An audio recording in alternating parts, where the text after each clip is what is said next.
So a lot of people think that Indigenous peoples get free school. Yeah. Like I said, I have a student loan, so we obviously don't. Can you share with the folks at home how that kind of works? Okay, well, would be specific to us in Treaty 6 area here. And other treaty areas, but I know with Treaty 6 you have that treaty right to lifelong learning, right? Education and all that stuff, right? So we'll have our treaty rights for health and all this other stuff, but I look at the aspect for lifelong learning as the post-secondary aspect of it, right? So basically the way that comes through is the government funds through the band and all that stuff. Okay. The post-secondary student support program.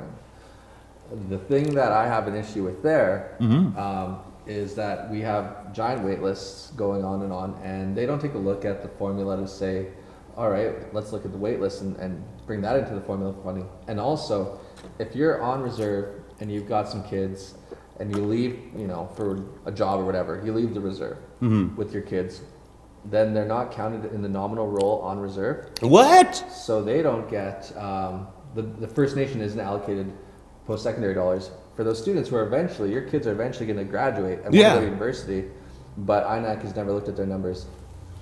That's surprising. I actually didn't know that. That's kind of huge. Yeah. So just a quick rundown. So the government has a big pool of money. They look at the reserve, and the reserve then divvies out the money amongst their students, right? And he says there's big wait lists because there's never enough money for all the students who want to go. And then he even says if you move off reserve, your kids will not, they won't be counted into funding. They can still get a chance to be funded, but there won't be any money for them. Yeah. That's crazy, man. I know. Holy crap. And that's where we're at, 2019. Wow, jeez. Plus they haven't increased the rate for that in and you look at every institution across Canada, percentage hike after percentage hike all across the board. Yet they're not increasing that rate or allocation at the government level. Right. So this is an obligation. Yeah, tuition prices increase, but the money to go to school does not. Yeah, stays the same. So you have a lot of students, and they face another barrier there. Actually, the extra barrier is that you're sending a student to school, and they made it, through all the barriers and stuff to get into the institution. So they get in there, and then they're underfunded, right? Bare bones minimum, because most First Nations are sending as many as we can because we don't want to see anybody left out. Yeah. So when you have that, then you're sending these students kind of on the bare bones. And then if you wanted to increase your quality of the programming, so better funding for better books, better whatever, even more money for families, I guess like singles with dependents, they would receive more. But that would be at the cost of less students being allowed to go. Oh, wow. So you're left with this dilemma. It's like, okay, we can make a more quality program. But then less people get to be a part of it. Yeah. Damn. Yeah, and that's the burden they put on us. And then, you've heard of people that haven't gotten funded before. Yeah. And right away, it's the band. It's the band. They're not giving me my money. Right? And they'll say like, oh, Chief and Council's touring all over the world on my money. But that's not the case. That's a separate. Well, I'm pretty sure some Chief and Councils are. I can't speak to those ones. But it's not happening. It's not happening in Waterhen. Okay, well, we'll move on from that. That's really, really good things. I didn't know a lot of that. Okay, muskeg tea or green tea? Green tea. Green tea? What a sellout. Got a more serious question. What does the rest of Canada need to know about the North? Oh man, so many things. Pick one. Okay. Whoa, how far north are you talking? North of 60. Okay. So I think the biggest thing that the world and everyone should know about north of 60 is I was just up there in Whitehorse on a study tour, and I met with the Gwich'in Tribal Council as they just signed the Peel Watershed Protection Act. What's that? That is a 20-year battle which they won because it went to the Supreme Court, and they realized that the Indigenous people of that territory, the First Nations, were in the right. Where the original thing 20 years ago brought forward was 83% development in this Peel watershed. First Nation said that's not right. 20-year battle later, just until this last week, and they got proven right that they should protect more of this water. That's the aquifer for the region. We fought for some water. They won? Yeah. Oh yeah. So it was originally 83% for development, and it ended up 83% protected. Nice. Yeah. Wow. So they would have destroyed so much water for whatever development, but then now they only get 20 or 17%. 17, and that was a concession they had to make, I think. But at the end of the day, like, that's huge. You hear that? The Indians are going to save you when it all goes to crap. So that I think is the biggest thing in the north, is climate change for sure. 100%. You see the city, I was just in Dawson City in the Yukon, and they face a dilemma now with climate change where the ice bridge that connects the west side of the town isn't able to support people anymore. It's not an ice bridge anymore. Okay, so this town in the north had a bridge that was made of ice. Yeah. And it connected two towns, kind of. Yeah. And now it's melting. It melts every summer, I believe. Okay. But the thing is like it usually comes back. You know, when you go over ice roads up north. Right. Yeah. So imagine one time you're in the north trying to take an ice road, it just doesn't come back. So this is actually happening with a town that has infrastructure set up so that it comes. Oh, okay. And it's not coming now. Crap. So you're gonna have a whole west side of the town that's just cut off, isolated throughout the winter. They're either gonna have to move, or I don't know, probably just end that little west side of the town. Figure that out. Maybe a permanent bridge, but that's way too expensive. They said. Where you at, Trudeau? People in Dawson City are waiting, I guess. Yeah, man. Well, usually when you think about ice, you think about danger, but people like they've used this ice and this cold to live, and it's going away, just like the polar bears, kind of like, or the caribou. or the caribou. Yeah, the mighty caribou. Yeah. So that's a huge issue. It really is. No, that's crazy. I think more people need to look into This it. is a pretty great interview so far. I just gotta say, Really? This is awesome. Yeah. Okay, cool. Yeah. As long as Next question. Guys, is, and you kind of walk in both worlds. So, what do you think about the differences in lifestyles when concerning urban and reserve Indians? differences in lifestyles. Yeah. Oh man, you're asking really big questions here, and I didn't think they were going to be this big, man. Like, I thought they were easy peasy. I thought you were just going to be like, they're the same. Okay, there obviously there are similarities, but I did grow up in a mix of urban and on reserve. You know, my whole life was kind of back and forth. Okay, how about this? Let me do me a favor. What's the best thing about being an urban Indian? The best thing about being an urban Indian. Yeah. If you're hungry at night, you can get food if you want it. That's actually... There's no McDonald's on the res. There's no Subway. Okay, well, what's the best thing about being an urban? A reserve Indian. For myself personally, it's connection to the land. 100%. You have the land right there, and so many people wish they had like the forest in their backyards or the lake, or to go hunting or whatever. It's all right in your backyard. You walk out your front door, and in Waterhen, you look out, you have the lake, and you have the forest. And I think that's the best thing, especially you have connection to elders there. Yeah. And that's sometimes hard to get in urban areas.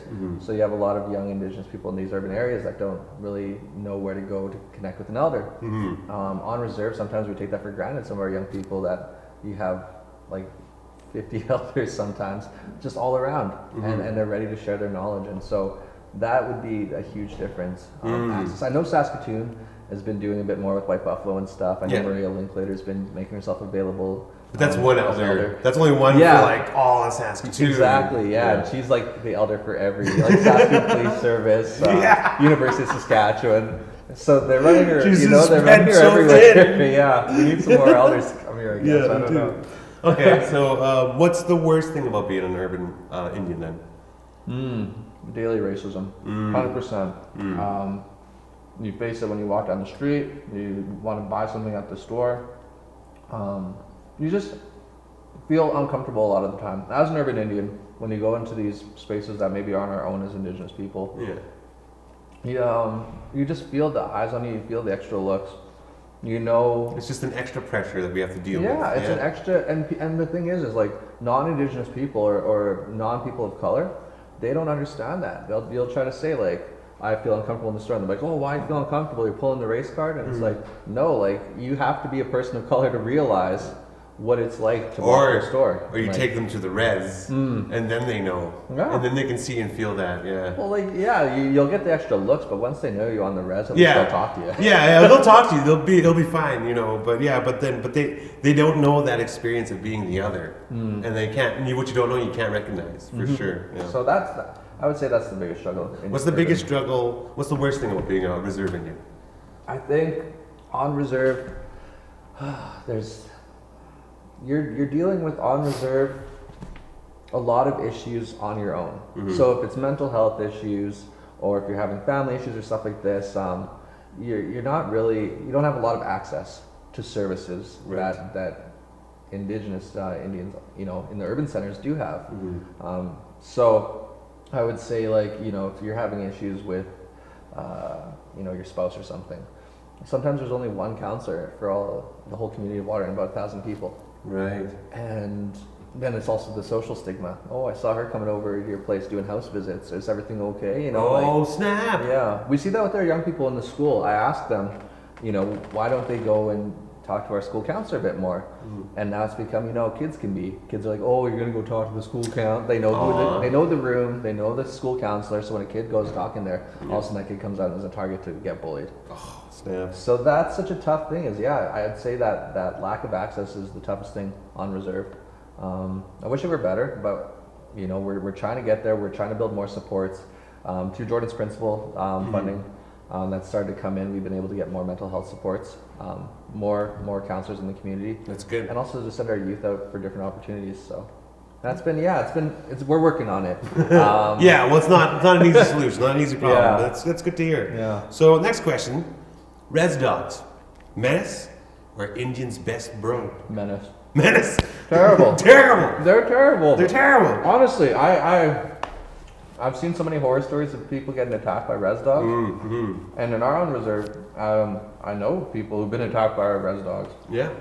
It's a reality. It's a reality. I'm not meaning to laugh. I know, but it's one thing I had heard news article wise was like a couple of years ago they had a few dog calls on certain reserves, and they were going to do one up north, but then all this social media rage came, and then they scaled back the dog call program. Wow. Yeah. Well, we do in Waterhen. We care about our dogs. We Yeah. do. We love them. They're animals. Yeah. And sometimes, we had a forest fire in Waterhen a couple of years back, Right. and we had to evacuate the community. We also evacuated 42 of the 44 dogs. Holy crap! Yeah. It's almost all of them. Yeah, we had a service come in, and I think they took like 16 cats or something. Oh, yeah. Nobody cares about cats. But cats that's be what I fine in the fire.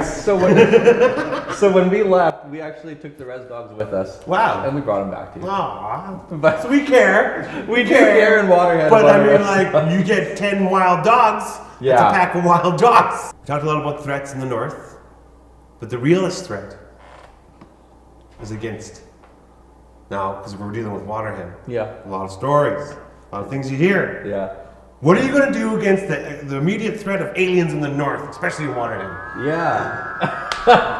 We're going to. 10 years ago, we heard this story where like a bunch of people saw an alien ship. Yeah. What the heck, man? Yeah. That was our night watchman.